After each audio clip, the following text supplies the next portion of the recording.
Hello student, मैं विक्रम और ये आपके सामने बात करेंगे। अभी तक 11th वाले स्टूडेंट के लिए, 12th वाले स्टूडेंट के लिए और 10th वाले स्टूडेंट के लिए हमने कई इंपॉर्टेंट टॉपिक पे डिस्कस कर लिया था। 10th वाले स्टूडेंट के लिए हमने क्वाड्रेटिक इक्वेशन के जबरदस्त कॉन्सेप्ट दिए थे, ट्रिग्नोमेट्री के जबरदस्त कॉन्सेप्ट, कई लेक्चर दिए थे फॉर बोर्ड एग्जाम बेस। अब यहाँ पर हम बात करेंगे स्पेशल फॉर क्वाड्रेटिक इक्वेशन। तो इसमें हम चैप्टर वाइज, अब यहाँ पर हम हर एक्सरसाइज वाइज करेंगे। तो चैप्टर 4 है क्वाड्रेटिक इक्वेशन का। इसके पहले हमने वास्तविक संख्याओं के भी हमने 3-4 लेक्चर दिए हैं। तो उन टॉपिक को जिन स्टूडेंट ने नहीं देखा है तो उन टॉपिक को देखेंगे, फिर इस टॉपिक को देखेंगे तो उनको इस टॉपिक को समझने में डाउट नहीं रहेगा। तो आइए आपके सामने बात करते हैं कि ये क्वाड्रेटिक इक्वेशन होती क्या है, उसके कॉन्सेप्ट है क्या। तो सबसे पहले क्या होती है क्वाड्रेटिक इक्वेशन, इसे हिंदी में कहते हैं द्विघात समीकरण। वह समीकरण जिसकी अधिकतम घात क्या हो, 2 हो, उसे क्या कहते हैं द्विघात समीकरण। मतलब which equations having maximum power 2, maximum power 2 है तो उसे हम क्या कहते हैं द्विघात समीकरण कहते हैं। और द्विघात समीकरण जो व्यापक रूप होता है, जनरल फॉर्म होता है ax² + bx + c = 0। For example यहाँ पर जैसे हमारा है 2x² + 5x + 6 = 0। ये हमारा क्वाड्रेटिक इक्वेशन है। क्यों? क्योंकि इसकी मैक्सिमम पावर कितनी है। अगर यहाँ पर हम घात की बात करें तो घात इसकी कितनी है, 2। तो ये हमारा क्वाड्रेटिक इक्वेशन है, ये हमारा द्विघात समीकरण है, द्विघात समीकरण है। अगर ये जैसे कर लें ax + b, इसकी मैक्सिमम पावर 1 है तो ये द्विघात समीकरण नहीं है। जैसे ax³ + bx² + cx + d, ये भी हमारा द्विघात समीकरण नहीं है। क्यों? क्योंकि इसकी मैक्सिमम पावर कितनी है, 3 है। तो ये सब आशा है आपको इसकी बेसिक डिफिनेशन समझ में आई होगी। अब हम इसके बाद करते हैं कि इसका व्यापक रूल पढ़ लिए। अब इसके बाद इसमें हमें 2 फार्मूला समझना है। सबसे पहले आपको बता दें, जैसे ये कोई क्वाड्रेटिक इक्वेशन है ax² + bx + c, इसकी मैक्सिमम पावर कितनी है, 2। तो किसी भी इक्वेशन की जितनी मैक्सिमम पावर होती है इसके इतने शून्यंक होते हैं। इसके शून्यंक कितने होंगे, 2 होंगे। शून्यंक कहें या इसको मूल कहें या रूट्स कहें, सबका मतलब क्या है, 1 है।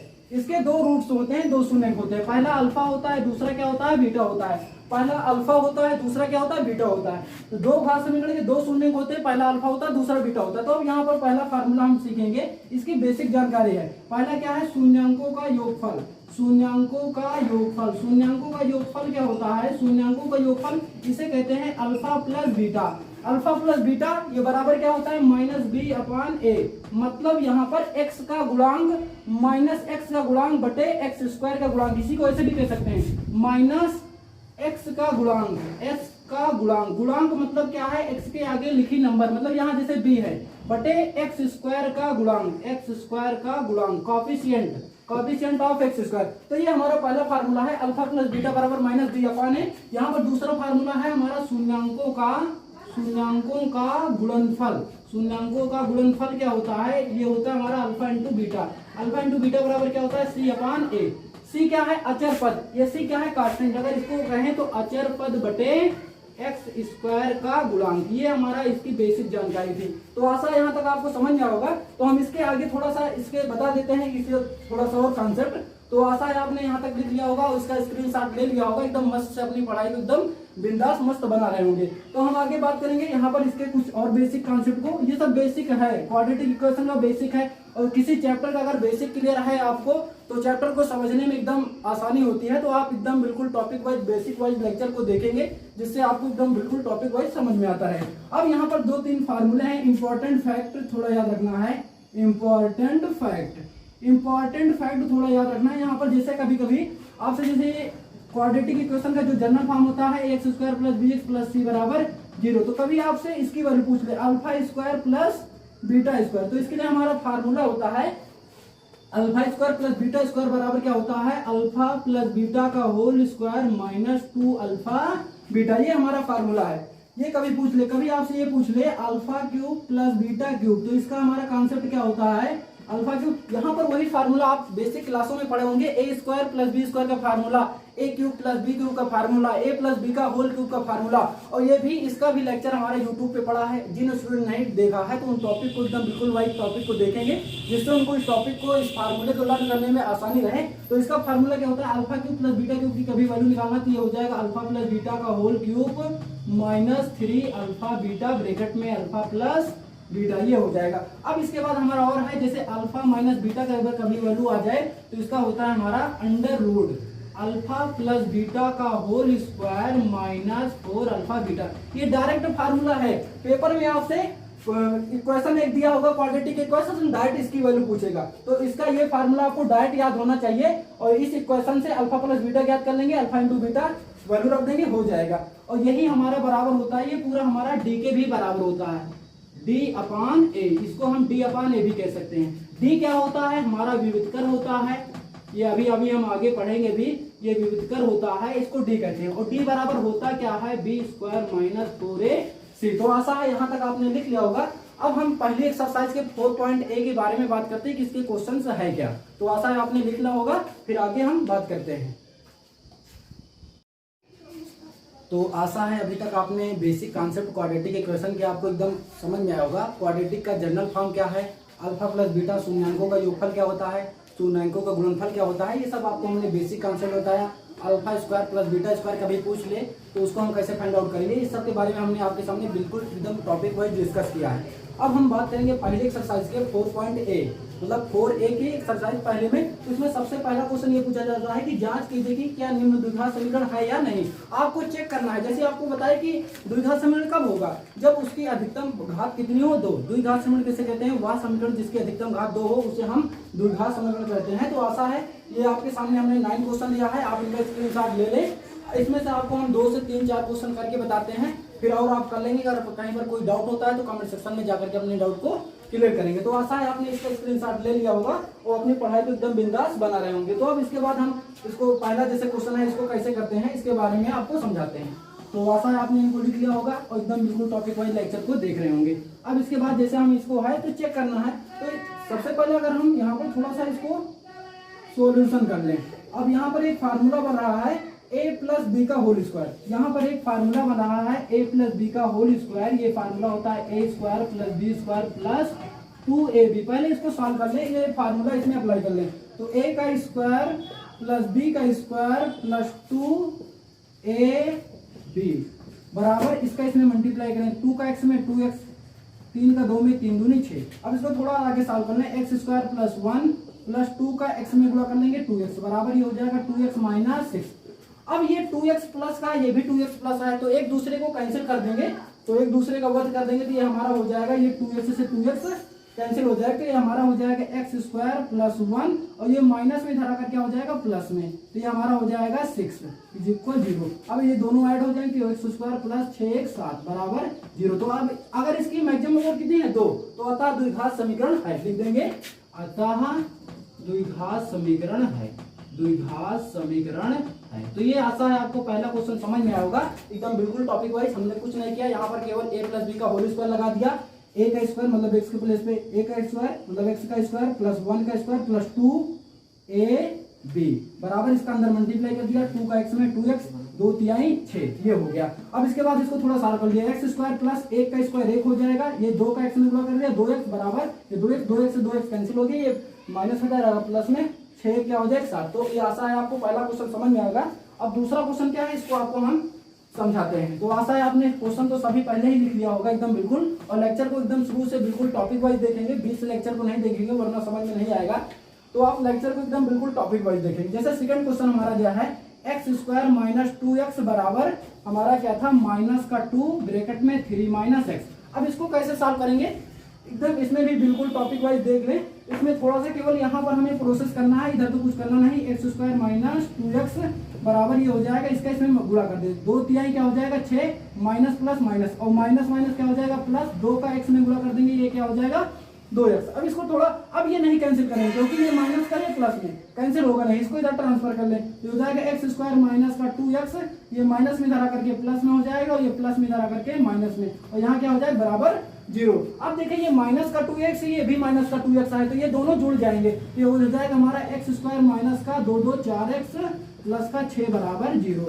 अब इसकी भी मैक्सिमम पावर कितनी है 2, अतः द्विघात समीकरण है, अतः द्विघात समीकरण है। तो ये सब आपको क्वेश्चन एकदम बिल्कुल टॉपिक वाइज समझ में आ रहा होगा और आप इनको बिल्कुल टॉपिक वाइज अपनी कॉपी में लिखते रहें। तो 1 से 2 क्वेश्चन और कराते हैं, फिर इस टॉपिक को फिनिश करते हैं, फिर आगे नेक्स्ट क्वेश्चन लैंग्वेज वाले क्वेश्चन पे बात करते हैं।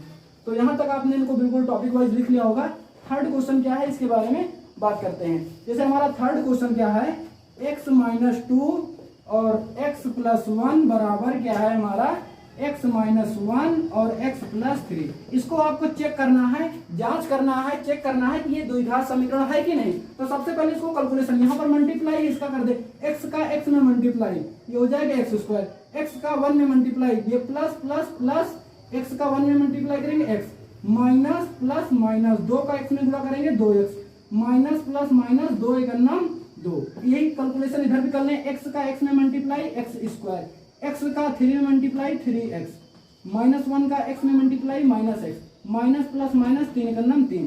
अब आगे इसको थोड़ा सा सेपरेट कर लें, सॉल्व कर लें। ये x स्क्वायर, ये प्लस का x है, ये माइनस का 2x, तो इससे 2x से 1x घट जाएगा तो ये हो जाएगा माइनस का x, माइनस 2 बराबर ये हो जाएगा x स्क्वायर, ये इससे घट जाएगा तो ये हो जाएगा 2x माइनस का 3।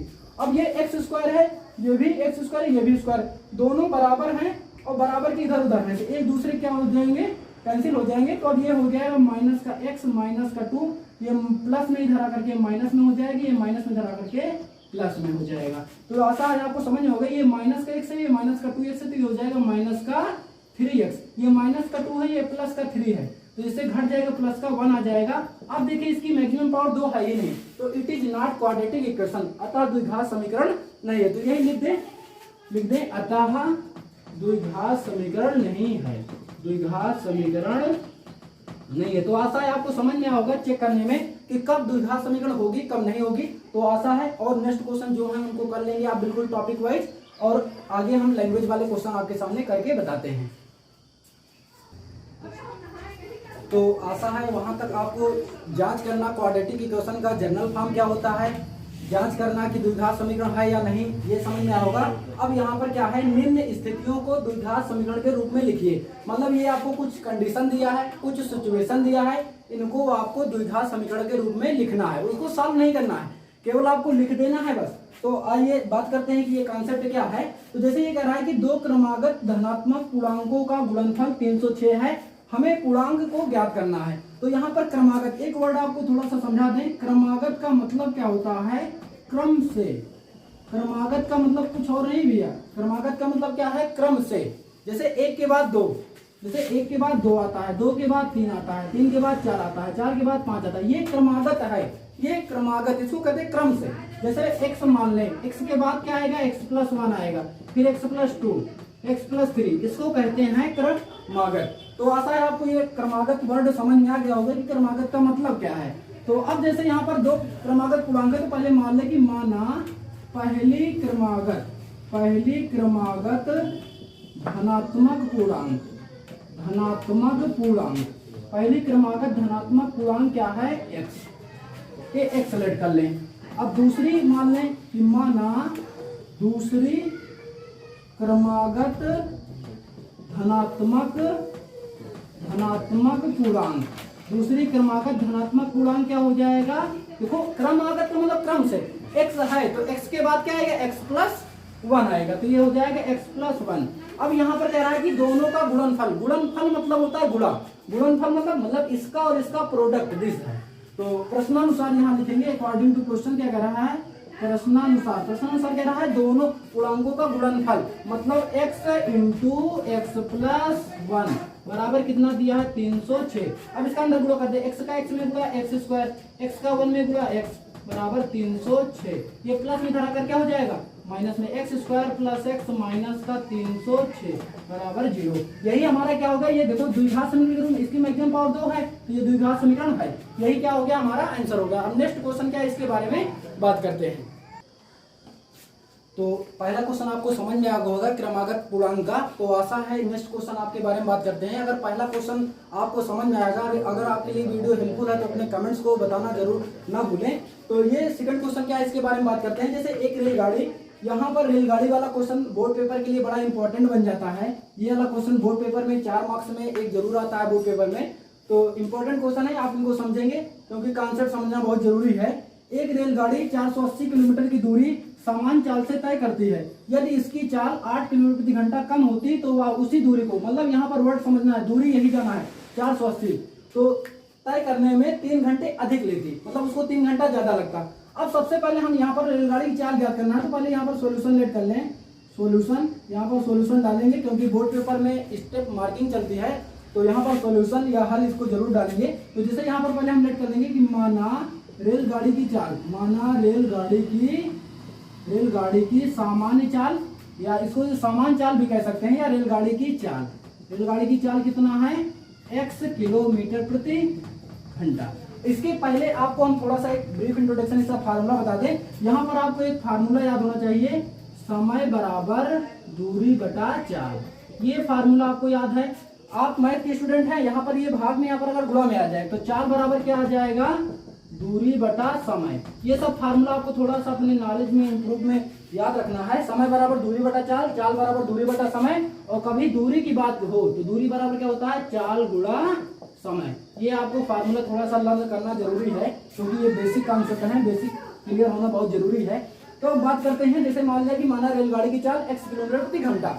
अब इसको अगर हम यहाँ पर इसकी नई चाल मान लें, नई चाल क्या कर रहा है कि 8 किलोमीटर कम कर दे रहा है। तो थोड़ा सा यहीं पर मान लें कि माना रेलगाड़ी की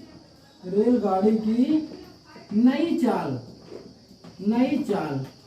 x माइनस कह रहा 8 किलोमीटर कम होती, तो ये हो जाएगा, जाना उसको 480 है। अब हम लिख दें यहाँ पर 480 किलोमीटर, या ऐसे लिख लें x किलोमीटर प्रति घंटा की चाल से, x किलोमीटर प्रति घंटा की चाल से कितना जाने में, 480 किलोमीटर जाने में लगा समय। देखो स्पीड हमारी ये है, मतलब हमें स्पीड पता है और दूरी पता है, तो हम समय निकाल सकते हैं कि हमें समय कितना लगा। तो x किलोमीटर प्रति घंटा की चाल से 480 किलोमीटर जाने में लगा समय, जाने में लगा समय। अब समय बराबर इसको t1 कह दो, तो समय बराबर क्या होता है, दूरी बटा चाल, स्पीड दूरी बटा चाल, इसे हिंदी में लिख सकते हैं दूरी बटा चाल। अब यहाँ पर हमारी दूरी कितना जाना है, 480 किलोमीटर। कितना जाना है, 480 किलोमीटर। स्पीड कितनी है, स्पीड कितना है, चाल कितना है, x किलोमीटर। इतना समय लग रहा है, इतना घंटा लग रहा है। अब इसके बाद अगर हम इससे जाएंगे, अगर यही दूरी हम इससे कवर करें, x माइनस 8 किलोमीटर प्रति घंटा, इससे जाएं किलोमीटर प्रति घंटा की चाल से 480, क्योंकि यहाँ पर वर्ड लगा है उसी दूरी को तय करने में, मतलब आपको दूरी चेंज नहीं करना है, यहाँ लिखा है उसी दूरी को, मतलब आपको 480 ही जाना है। किलोमीटर से जाने में लगा समय, किलोमीटर जाने में लगा समय। समय बराबर क्या हो जाएगा, दूरी बटा चाल। स्पीड, दूरी कितना जाना है, वही 480, लेकिन अब स्पीड बदल गई। स्पीड कितनी हो गई, x माइनस 8, मतलब स्पीड आपकी क्या हो गई, कम हो गई। कितना घंटा। अब देखो, अब यहाँ पर अकॉर्डिंग टू क्वेश्चन क्या कह रहा था, तो आशा है आपने लिख लिया होगा और इनको बिल्कुल टॉपिक वाइज लेक्चर को देख रहे होंगे। अब इसके बाद हम आगे इसको सॉल्व करते हैं, तो ये आपने लिख लिया होगा, इसको थोड़ा सा इरेज कर दें। हम आगे देखो, आगे अकॉर्डिंग टू क्वेश्चन क्या कह रहा है, अकॉर्डिंग टू क्वेश्चन क्या कह रहा है, प्रश्नानुसार, यहाँ पर लिख सकते हैं प्रश्नानुसार। अकॉर्डिंग टू क्वेश्चन क्या कह रहा है क्वेश्चन। अब थोड़ा सा आप क्वेश्चन पढ़ लें। यहाँ पर पहले दोनों समय को बराबर कर दिया करो, t1 बराबर t2। अब देखो क्या कह रहा है, t1 क्या है, x किलोमीटर प्रति घंटा से, और t2 क्या है, x माइनस 8 किलोमीटर प्रति घंटा से। तो यहाँ पर एक कह रहा था क्वेश्चन कि यदि इसकी चाल 8 किलोमीटर प्रति घंटा कम होती, मतलब ये वाला समय है x माइनस 8 किलोमीटर, तो वह उसी दूरी को तय करने में 3 घंटा अधिक लेता, मतलब ये इसको 3 घंटा अधिक लग रहा है। तो यहाँ पर हम इक्वल करना चाह रहे हैं, तो इसमें 3 माइनस कर दें या इसमें 3 प्लस कर दें। यहाँ पर उल्टा करना है, अगर यहाँ अधिक कहेगा, इसको ज्यादा लग रहा है तो इसमें माइनस कर दे, तब इसके क्या हो जाएगा, बराबर, क्योंकि यहाँ पर हमको क्या करना है, बराबर करना है। अब यहाँ t1 का मान रख दे, t1 का मान क्या है, 480, तो आशा इनको लिख लिया होगा बिल्कुल टॉपिक वाइज, कि हो जाएगा 480 बटे x बराबर t2 का मान कितना, ये है 480 बटे x माइनस 8 माइनस 3। अब इसे को थोड़ा सा अच्छे से सेपरेट सॉल्व कर लें, जो आ जाएगा वही क्या हो जाएगा, आंसर हो जाएगा। तो यहाँ तक की ये कहानी थी।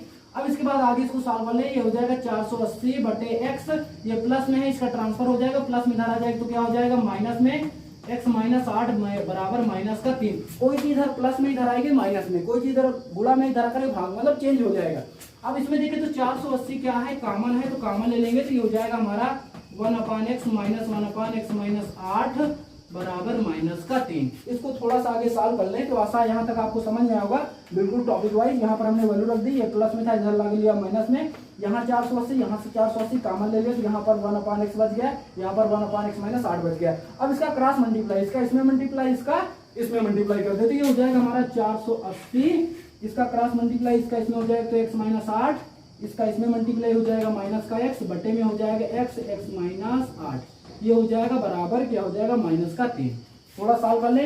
ये है हमारा क्या है, ये प्लस का x है, ये माइनस का x है, एक दूसरे को उड़ा देंगे मतलब कैंसिल कर देंगे, तो ये हो जाएगा हमारा 480 गुणे माइनस का 8 बटे ये हो जाएगा हमारा x माइनस 8 बराबर माइनस का 3। माइनस से माइनस कट जाएगा, 3 से ये कट जाएगा, 3 एकम 3, 3 6 18, ऊपर से ऊपर काट सकते हैं, ठीक है, नीचे काट सकते हैं, केवल तिरछा क्या होता है गुणा होता है, क्रॉस मल्टीप्लाई होता है। इसके बाद अब यहाँ इसका गुणा कर लें, 16 8 128, जीरो बढ़ा देंगे, इसका इसमें गुणा कर देते हो जाएगा x स्क्वायर, इसका इसमें 8x बराबर यहाँ पर 1। ये अब इसका क्रॉस मल्टीप्लाई कर ले, जो आ जाए वही क्या हो जाएगा आंसर। तो आसान आपने इनको लिख लिया होगा और आप इनको लेक्चर को बिल्कुल टॉपिक वाइज देख रहे होंगे।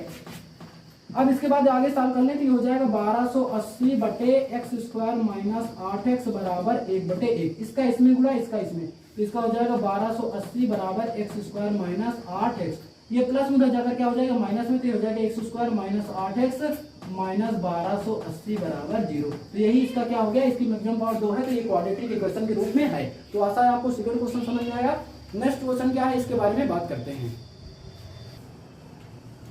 तो आपको दोनों क्वेश्चन पीछे लैंग्वेज वाले एकदम बिल्कुल टॉपिक वाइज समझ में आएगा। अगर टॉपिक वाइज लेक्चर समझ में आ रहा है तो अपनी पढ़ाई को एकदम बेहतरीन बनाते रहिए और अपने कमेंट्स को और अपने दोस्तों को भी शेयर करना, लाइक करना, इनको ना भूलें, तो जिससे हम आपके सामने एक बेहतर तरीके से एकदम नए प्रयास के साथ आपके सामने जुड़े रहें। अब ये हमारा जैसे थर्ड क्वेश्चन क्या है, एक आयताकार भूखंड का क्षेत्रफल 528 वर्ग मीटर है, क्षेत्र की लंबाई चौड़ाई के दोगुने से एक अधिक है, हमें भूखंड की लंबाई और चौड़ाई ज्ञात करनी है। सबसे पहले आपको थोड़ा सा यहाँ पर आयत का ज्ञान होना चाहिए, जिसमें दो आपको फार्मूला पता होना चाहिए। पहला आपको फार्मूला पता होना चाहिए आयत का क्षेत्रफल। आयत का क्षेत्रफल क्या होता है, लंबाई गुणे चौड़ाई। फिर होता है आयत का परिमाप। आयत का परिमाप, आयत का परिमाप क्या होता है, 2 ब्रैकेट में l प्लस बी।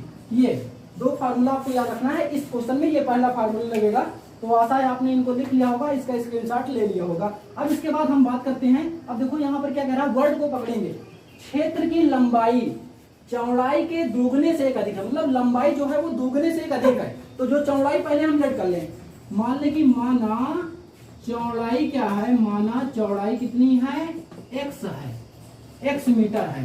अब लंबाई के बारे में क्या कह रहा, माना लंबाई, तो लंबाई क्या हो जाएगी, अब इसके लिए कंडीशन आपको बता रहा, क्षेत्र की लंबाई चौड़ाई के दोगुने से एक अधिक है। तो चौड़ाई कितनी है, x, तो x के दोगुने से एक अधिक है।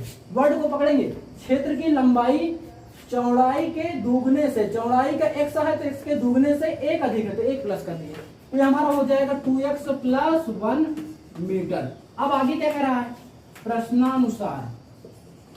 अब आगे थोड़ा सा यहाँ पर स्टार्टिंग में एक आयताकार भूखंड का क्षेत्रफल, तो आपको पता है कि आयताकार भूखंड का क्षेत्रफल, आयताकार भूखंड का क्षेत्रफल, भूखंड का क्षेत्रफल आयत है तो लंबाई गुणे चौड़ाई। अब यहाँ पर देखो इसका क्षेत्रफल दिया है, क्षेत्रफल कितना दिया है हमारा, लंबाई गुणे चौड़ाई की वैल्यू हमारा कितना दिया है 528। ये अब लंबाई कितना ये है, यहाँ पर रख दें 2x प्लस 1 और चौड़ाई कितना दिया है x, ये बराबर 528। इसी को आगे सॉल्व कर लें, जो आ जाएगा वही इसका क्या हो जाएगा, आंसर हो जाएगा। तो यहाँ आगे आपको सॉल्व करके बताते हैं। ये इसका 2x का x में मल्टीप्लाई, तो ये हो जाएगा हमारा 2x स्क्वायर, 1 का x में मल्टीप्लाई, तो ये हो जाएगा x बराबर 528। ये प्लस में धरा कर क्या हो जाएगा, माइनस में 2x square plus x minus 528 बराबर 0। तो ये भी क्वेश्चन आपको समझ में आएगा एकदम बिंदास है। ये भी देखो इसकी मैक्सिमम पावर कितनी है, 2, तो ये भी हमारा द्विघात समीकरण है। अब नेक्स्ट क्वेश्चन क्या है इसके बारे में बात करते हैं। यस तो ये लास्ट क्वेश्चन है आपके सामने, बात करते हैं। ये लास्ट क्वेश्चन इस एक्सरसाइज का 4A का, और आप बिल्कुल सभी क्वेश्चन को एकदम बिल्कुल टॉपिक वाइज देखते रहेंगे और करते रहेंगे। अगर कहीं पर कोई डाउट होता है तो कमेंट सेक्शन में जाकर के अपने डाउट को, जिस क्वेश्चन में डाउट हो उसको नंबर डाल देंगे, मैं उनको क्लियर कर दूंगा फिर से। तो यहाँ पर जैसे एक क्वेश्चन है, रोहन की माँ उससे 26 वर्ष बड़ी है, उनकी आयु का गुणनफल अब से 3 वर्ष बाद पश्चात कहेगा या बाद कहे। यहाँ पर एक वर्ड याद रखना एज वाले क्वेश्चन के लिए, उम्र वाले क्वेश्चन के लिए। पश्चात के लिए प्लस याद रखना है और पूर्व कहे या पहले कहे इसके लिए हमको माइनस याद रखना है। 2 वर्ड आपको याद रखना है उम्र वाले क्वेश्चन में। तो जैसे अब यहाँ पर रोहन की माँ उससे 26 वर्ष बड़ी है, तो पहले मान लें कि माना रोहन की आयु, रोहन की आयु, तो रोहन की आयु कितना मान लें, x वर्ष, ये हो गया। रोहन की आयु कितना मान लिया, x वर्ष। तो ये रोहन की आयु, तो उसके माँ की क्या हो जाएगी, माना उसके माँ की आयु, माँ की आयु कितना है, 26 वर्ष बड़ी, तो इसमें 26 प्लस कर दें, ठीक ना, तो 1 प्लस 26 हो गया। अब प्रश्नानुसार क्या कह रहा है, अकॉर्डिंग टू क्वेश्चन। अब क्वेश्चन को पढ़ते हैं। अब कह रहा है कि उनकी आयु वर्षों का गुणनफल अब से 3 वर्ष पश्चात, मतलब इसमें 3 जोड़ दें, अब से 3 वर्ष पश्चात इसमें भी 3 जोड़ दें, का गुणनफल, गुणनफल यहाँ पर एक गुणनफल मतलब गुणा बराबर कितना है, 360 है। इसी को सेपरेट कर ले, जो आ जाए वही क्या हो जाएगा आंसर। तो x प्लस 3 ये हो जाएगा, x प्लस ये हो जाएगा 29 बराबर 360। इसको आगे थोड़ा सा सॉल्व कर लेंगे, तो इसका इसमें मल्टीप्लाई कर लेंगे, तो x का x स्क्वायर से x का 29 से गुणा कर लेंगे तो 29x हो जाएगा, और यहाँ पर 3 का x से गुणा कर लेंगे तो हो जाएगा 3 का x से गुणा 3x, 3 का 29 से गुणा कर लेंगे तो ये आ जाएगा हमारा, मल्टीप्लाई साइड में कर लें, 3 से 9 3 27 के साथ हासिल 2 3 दूनी 6 6 2 8, तो ये हमारा आ गया 87 मतलब 87 बराबर 360। ये प्लस में इधर आकर क्या हो जाएगा, माइनस में x स्क्वायर, ये दोनों प्लस में जुड़ जाएंगे, 29 में 3 जोड़ दोगे हो जाएगा 32x, ये प्लस का 87, ये प्लस में इधर आएगा तो क्या हो जाएगा माइनस का 360, ये हो जाएगा x स्क्वायर प्लस 32x, इससे घटा दोगे तो ये आ जाएगा 273। आप घटा लेंगे, घटाने में किसी कोई दिक्कत नहीं, तो ये आसान है। ये भी क्वेश्चन आपको बिल्कुल टॉपिक वाइज समझ में आएगा। अगर सभी क्वेश्चन एकदम बिल्कुल टॉपिक वाइज समझ में आए हैं तो इनको अपने दोस्तों के बीच शेयर करना ना भूलें, और एकदम मस्त से पढ़ते रहिए, मुस्कुराते रहिए। जय हिंद।